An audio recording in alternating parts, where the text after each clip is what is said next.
Almohadilla-extendido del podcast, Solito de Javier Zamora. Bienvenidos a un nuevo episodio de Obcast. Soy su anfitrión, Juan Amasol. El poder de las historias radica en su capacidad para transportarnos a través de tiempo y espacio, para hacernos sentir, pensar y, sobre todo, para ayudarnos a comprender experiencias que tal vez nunca viviremos personalmente. Hoy nos sumergiremos en una de esas historias extraordinarias que te marcan para siempre, Solito de Javier Zamora. Imaginen por un momento ser un niño de 9 años. Un niño que debe despedirse de sus abuelos, de su hogar en El Salvador, para emprender un viaje que muchos adultos temerían hacer. Un viaje que atravesará 4 países, que durará semanas, y que tendrá como único objetivo reunirse con unos padres a los que apenas recuerda, pero que lo esperan en Estados Unidos con los brazos abiertos. Esta es la historia real de Javier Zamora, poeta y escritor salvadoreño, quien ha plasmado en estas páginas una odisea que nos hace cuestionarnos sobre el amor, la familia, la supervivencia y la increíble resistencia del espíritu humano. Solito no es solo un libro más sobre migración, es un testimonio íntimo narrado a través de los ojos de un niño que se vio obligado a crecer demasiado pronto. El Salvador de los años 90 era un país que intentaba cicatrizar las heridas de una guerra civil devastadora. Las calles de San Salvador, donde comienza nuestra historia, todavía resonaban con los ecos de un conflicto que había dejado más de 75.000 muertos y un país fragmentado. En medio de esta realidad turbulenta, encontramos a un pequeño Javier viviendo con sus abuelos en La Herradura, un pueblo costero donde el sonido de las olas del Pacífico se mezcla con el canto de los pájaros tropicales.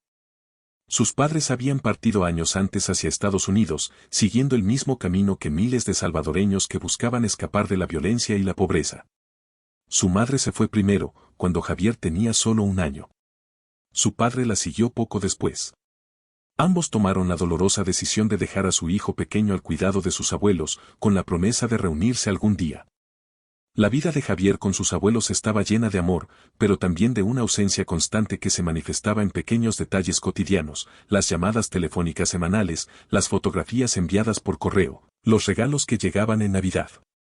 Sus padres eran voces distantes al otro lado del teléfono, rostros que envejecían en fotografías, pero que mantenían viva la esperanza de un reencuentro. Cuando finalmente llegó el momento de emprender el viaje, la decisión no fue fácil. Los abuelos de Javier, quienes lo habían criado como a un hijo, tuvieron que preparar a este niño de 9 años para una travesía que pondría a prueba incluso a los adultos más resistentes. Esta preparación no solo fue física, sino también emocional y mental, un proceso que marcaría el comienzo de una transformación irreversible en la vida de Javier. La preparación para el viaje de Javier fue un proceso meticuloso que revela la cruel realidad de la migración infantil. En las semanas previas a su partida, su habitación se convirtió en un campo de entrenamiento improvisado. Sus abuelos y tíos le enseñaron habilidades que ningún niño de 9 años debería tener que aprender, como identificar los sonidos de diferentes animales en la noche, cómo orientarse usando las estrellas, cómo conservar agua durante largas caminatas. Cada noche, antes de dormir, Javier repetía una y otra vez los números de teléfono que podría necesitar en caso de emergencia. Los memorizaba como si fueran las letras de una canción, una melodía que podría salvarle la vida. Su abuela cosió estos mismos números en la etiqueta de su ropa interior, una precaución extra que reflejaba el miedo y la esperanza entrelazados en cada puntada. Don Dago, el coyote principal, visitó la casa varias veces antes del viaje. Le explicó a Javier, con una mezcla de firmeza y gentileza paternal, las reglas básicas de supervivencia: nunca revelar nombres reales, mantener silencio cuando se lo pidieran, obedecer sin cuestionar. Cada instrucción era una piedra más en la mochila invisible que Javier tendría que cargar, un peso que ningún niño debería soportar. Sus abuelos prepararon una pequeña mochila con lo esencial: 2 mudas de ropa, una botella de agua, algunos dulces, una estampa de la Virgen de Guadalupe. Cada objeto fue seleccionado cuidadosamente, conscientes de que cada gramo extra sería un obstáculo en el largo camino por delante. La mochila, aparentemente ligera, cargaba el peso de todas las esperanzas y miedos de una familia separada por fronteras y circunstancias más allá de su control.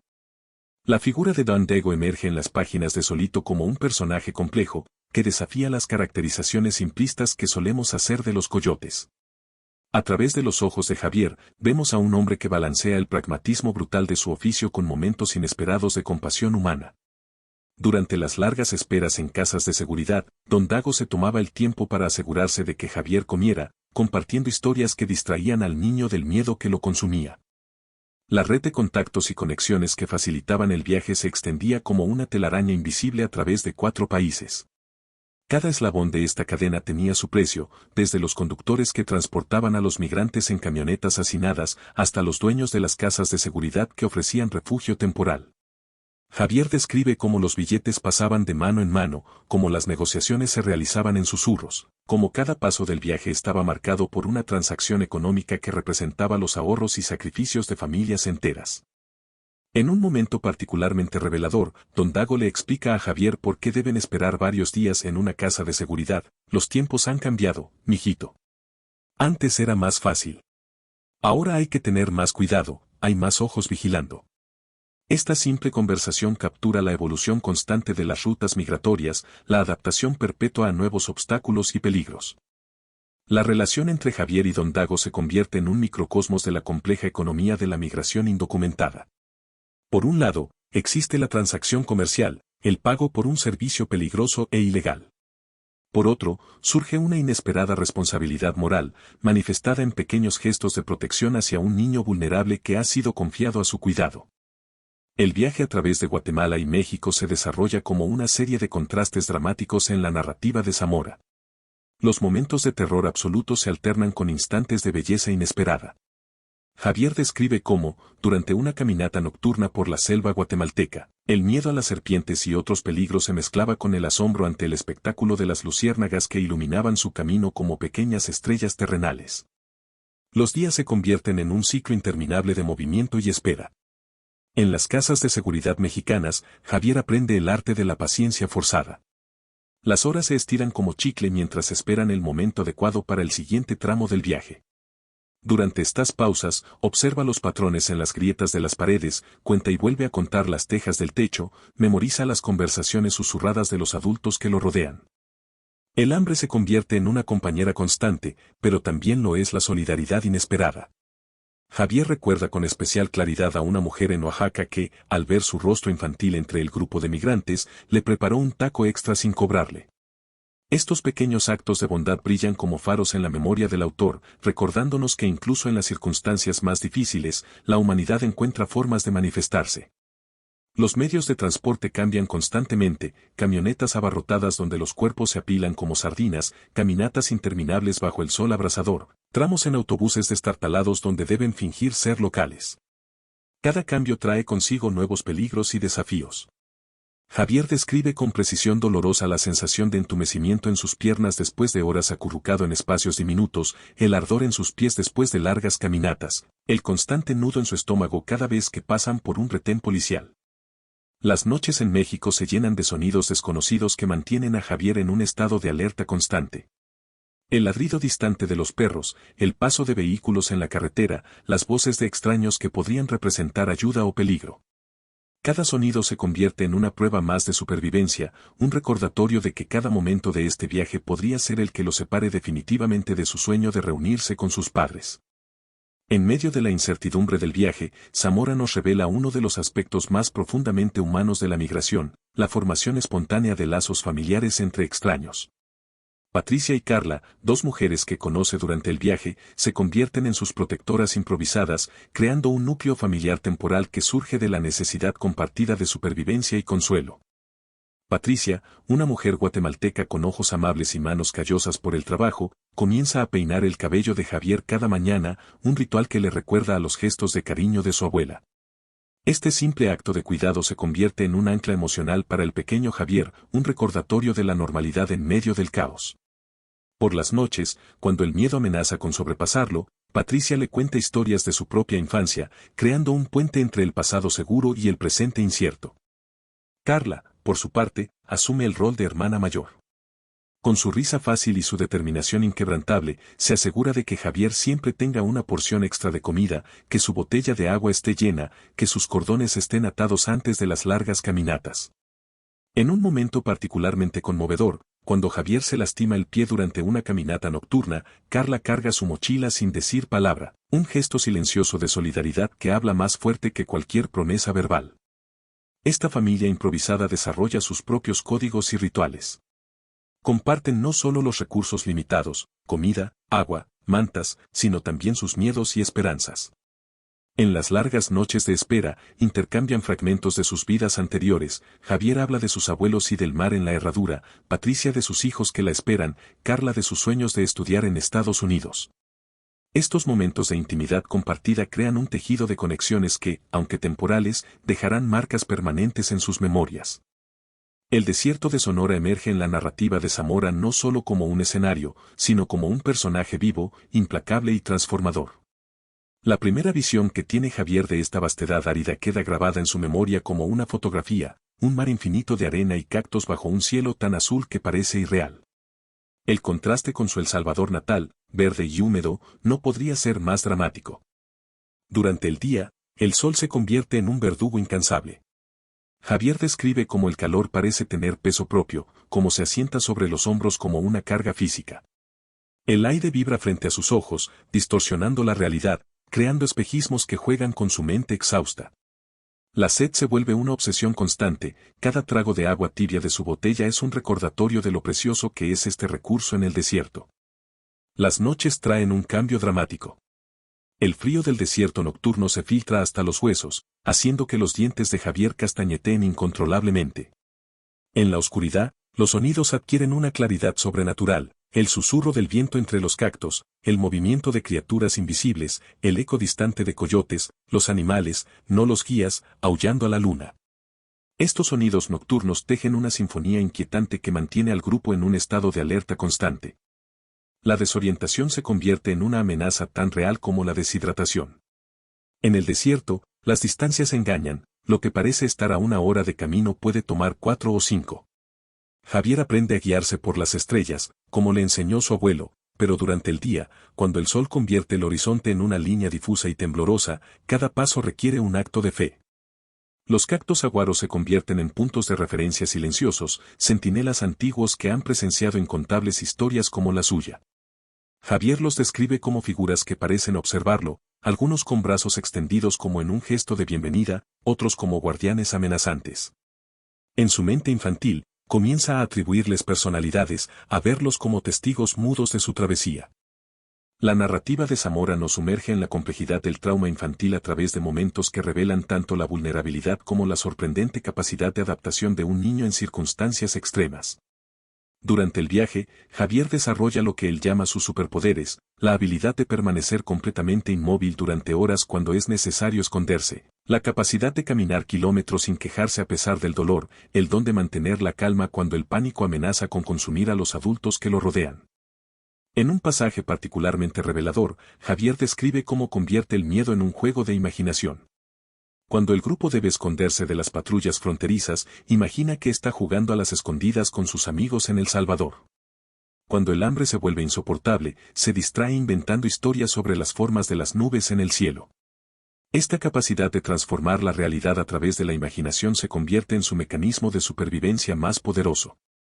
Sin embargo, el trauma deja sus marcas. Los sonidos repentinos lo hacen saltar, los helicópteros en la distancia provocan un miedo visceral que no puede controlar. Por las noches, cuando el cansancio finalmente lo vence, sus sueños se llenan de imágenes de su hogar mezcladas con las amenazas del presente, su abuela cocinando en una casa de seguridad, sus amigos jugando fútbol en medio del desierto. La resiliencia de Javier se manifiesta no solo en su capacidad para soportar las dificultades físicas, sino también en su habilidad para mantener viva la esperanza. Cada noche, antes de dormir, repasa mentalmente las fotografías de sus padres, recordando los detalles de sus rostros como un mantra protector. Esta conexión emocional con el objetivo final de su viaje se convierte en un ancla que lo mantiene enfocado, que le da la fuerza para seguir adelante cuando todo parece imposible. La manera en que Zamora entreteje los recuerdos en su narrativa revela la naturaleza no lineal de la memoria traumática. El autor adulto que escribe solito constantemente dialoga con el niño que fue, creando un tapiz complejo donde presente y pasado se funden y se separan como las olas del mar que dejó atrás en la herradura. Hay momentos en el libro donde la memoria se vuelve cristalina, casi fotográfica en su precisión, el sabor exacto de los frijoles que su abuela preparó la última mañana en casa, el sonido específico de las chancletas de Patricia arrastrándose por el piso de cemento de una casa de seguridad, el patrón particular de las grietas en el techo que contemplaba durante las largas horas de espera. Estos detalles nítidos surgen como islas de claridad en el océano nebuloso del recuerdo. En otros momentos, la memoria se vuelve fragmentada, como un espejo roto que refleja diferentes versiones de la misma realidad. Zamora reconoce honestamente estos vacíos en su narrativa, estos momentos donde el trauma ha borrado o distorsionado los recuerdos. Esta admisión de la imperfección de la memoria añade una capa adicional de autenticidad a su historia, recordándonos que todo recuerdo es, en cierta medida, una reconstrucción. El tiempo en Solito no fluye de manera lineal. Al igual que la memoria, se expande y se contrae según la intensidad de las experiencias. Los momentos de peligro agudo se describen con una claridad que sugiere que duraron horas, aunque probablemente fueron minutos.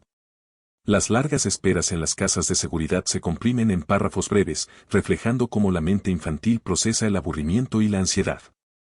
La perspectiva dual del autor, el niño que vivió la experiencia y el adulto que la recuerda, crea un diálogo fascinante a lo largo del libro. El Javier adulto observa al niño que fue con una mezcla de asombro, compasión y, a veces, incredulidad ante su propia resistencia. Esta conversación entre pasado y presente nos permite comprender no solo los eventos del viaje, sino también cómo estos eventos han moldeado la identidad del autor. El momento del reencuentro con sus padres, ese instante tan anhelado durante todo el viaje, se desarrolla en las páginas de Solito con una complejidad emocional que trasciende la simple alegría. Zamora nos lleva a ese primer abrazo, a ese momento en que finalmente puede tocar a los padres que durante años solo existieron como voces en el teléfono y rostros en fotografías desgastadas. La escena del reencuentro está cargada de emociones contradictorias. Por un lado, está la alegría desbordante, el alivio profundo de haber logrado lo que parecía imposible. Los brazos de su madre lo envuelven con una fuerza que parece querer compensar todos los años de ausencia. El olor de su padre, diferente al que recordaba pero de alguna manera familiar, lo transporta a memorias fragmentadas de su primera infancia. Pero junto a la felicidad, emergen otras emociones más complejas. Hay un momento de extrañeza inicial, un segundo de duda cuando se encuentra frente a estos padres que son al mismo tiempo conocidos y desconocidos. Sus padres también han cambiado, los años de trabajo en Estados Unidos han dejado sus marcas, han añadido líneas a sus rostros que no estaban en las fotografías, han modificado sus acentos con palabras en inglés que se entremezclan con el español. La reunificación trae consigo el desafío de reconstruir relaciones familiares interrumpidas por años de separación. Los roles han cambiado, Javier ya no es el niño pequeño que dejaron atrás, sus padres ya no son las figuras idealizadas de sus recuerdos. Deben aprender a conocerse nuevamente, a construir una dinámica familiar que incorpore tanto los años perdidos como las experiencias que los han transformado a todos. Los primeros días están marcados por una mezcla de júbilo y ajuste. Hay momentos de conexión profunda cuando comparten historias del tiempo separados, pero también silencios incómodos cuando las palabras no alcanzan para expresar todo lo que sienten. La sombra del viaje, del trauma compartido de la separación, planea sobre estos primeros encuentros, creando una nueva capa de complejidad en su relación familiar. La experiencia migratoria, según nos revela Zamora en las páginas finales de Solito, no termina con el cruce de la frontera ni con la reunificación familiar. Es un viaje que continúa moldeando su identidad mucho después de haber llegado a su destino. El autor nos permite ver cómo esta odisea infantil se convierte en un prisma a través del cual interpreta el mundo y su lugar en él. La transformación de su identidad se manifiesta en múltiples niveles. Lingüísticamente, comienza a navegar entre dos mundos, el español de su hogar y el inglés de su nueva realidad. Cada idioma trae consigo no solo palabras diferentes, sino formas distintas de ver y entender el mundo. En la escuela, aprende a modular su acento, a esconder ciertas partes de su historia, a desarrollar lo que él llama su yo público americano mientras mantiene su yo privado salvadoreño en casa. El proceso de adaptación a su nueva vida está marcado por una constante negociación entre el pasado y el presente. Los recuerdos de El Salvador, el sonido de las olas en la herradura, el sabor de los mangos recién cortados, las risas de sus amigos de infancia, se convierten en un tesoro que guarda celosamente, pero que también debe reconciliar con su nueva realidad estadounidense. La experiencia del viaje lo ha dotado de una madurez precoz que lo diferencia de sus compañeros de clase. Mientras otros niños de su edad se preocupan por videojuegos y deportes, Javier carga con memorias y experiencias que la mayoría de los adultos nunca tendrán que enfrentar. Esta diferencia crea una sensación de soledad, de ser un observador en dos mundos sin pertenecer completamente a ninguno. Sin embargo, es precisamente esta dualidad la que eventualmente se convierte en su fortaleza. A través de la escritura, Zamora encuentra una forma de unir sus diferentes identidades, de dar voz a una experiencia que es tanto personal como universal. Solito se convierte así no solo en un testimonio de supervivencia, sino en un acto de reclamación de su propia narrativa, una forma de dar sentido a una experiencia que ha definido fundamentalmente quién es.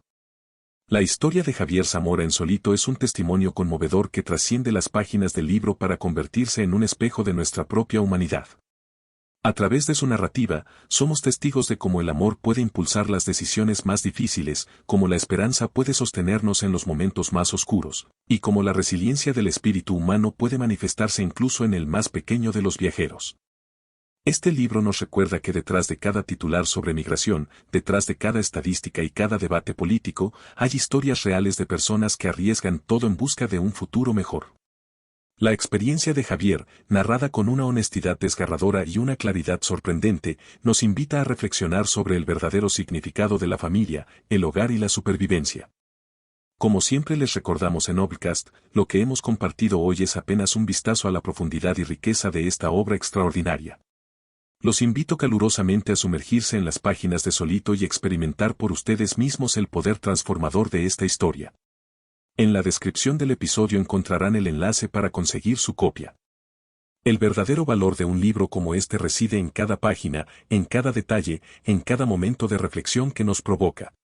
Esta es una lectura esencial para cualquiera que desee comprender la experiencia migratoria desde una perspectiva profundamente humana y conmovedora. Soy Juan Amasol, y esto ha sido Obcast. Hasta el próximo episodio.